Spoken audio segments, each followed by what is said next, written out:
Bonjour, dans cette vidéo, nous allons voir comment réaliser le lettrage des comptes et détecter rapidement les anomalies.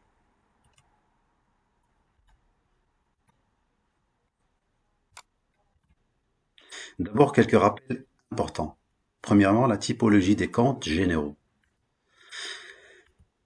On sait très bien que le plan comptable est subdivisé en plusieurs classes. La classe 1, financement permanent, la classe 2, actifs immobilisés, la classe 3, actifs circulants, la classe 4, passifs circulants, la classe 5, trésorerie.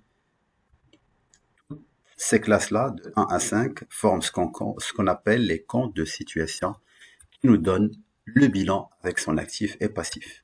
On a également la classe 6, compte des charges, et la classe 7, les comptes des produits, qui sont appelés des comptes de gestion et qui nous donnent le CPC, entre autres. Avant de pouvoir lettrer, il faut se rappeler d'abord comment fonctionnent les comptes. Et on va faire un petit rappel synthétique de ce fonctionnement. Le fonctionnement des comptes généraux, donc on a les comptes de la classe 1, lorsqu'ils sont crédités, le solde augmente, et lorsqu'ils sont débités, le solde diminue. L'exemple le plus typique, c'est le capital social, le compte 1111. Lorsqu'il y a la création de la société ou augmentation de capital, on crédite le compte pour constater une augmentation du solde. Et lorsqu'il y a réduction du capital, on débite le compte pour constater une diminution. Les comptes de l'actif immobilisé, typiquement les immobilisations corporelles, matériel de transport, installation technique, etc. Lorsqu'elle est débitée, le solde il augmente, lors de l'acquisition par exemple, et lors de la sortie, on le crédite pour constater une diminution du solde. À l'inverse, les comptes 28 et les rubriques 28 et 29, amortissement et provision, il fonctionne dans le sens inverse, c'est-à-dire que le solde augmente lorsqu'il est débité, crédité, et le solde diminue lorsqu'il est débité.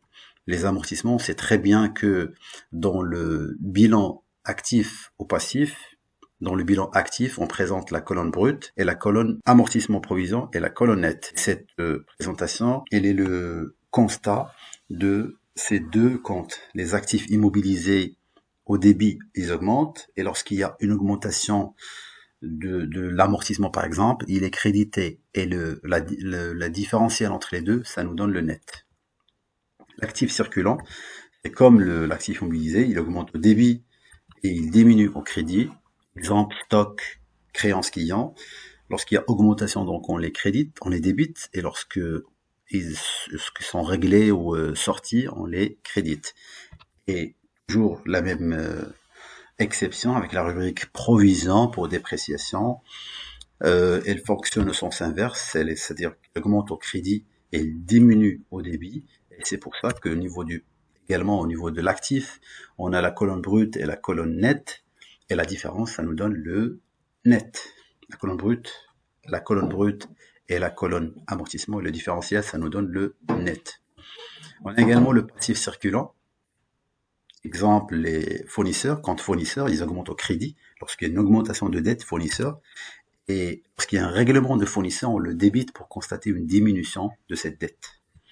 Les comptes de trésorerie, premièrement, la rubrique 51, trésorerie actif, elle augmente au débit et diminue au crédit. Exemple, le compte bancaire, lorsque le solde il est débiteur, c'est-à-dire on a de la trésorerie positive, il est au débit. Lorsqu'il y a un règlement, on le crédite pour constater une diminution du solde.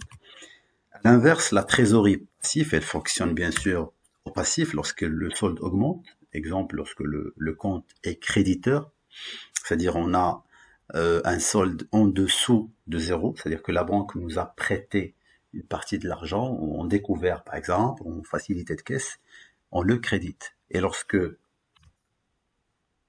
il diminue, donc on le débite. Les charges, ils fonctionnent comme les actifs, c'est-à-dire ils augmentent au débit, diminuent au crédit. Les produits fonctionnent dans le sens inverse, c'est-à-dire ils augmentent au crédit et ils diminuent au débit. Et voilà, c'est tout pour ce fonctionnement des comptes généraux.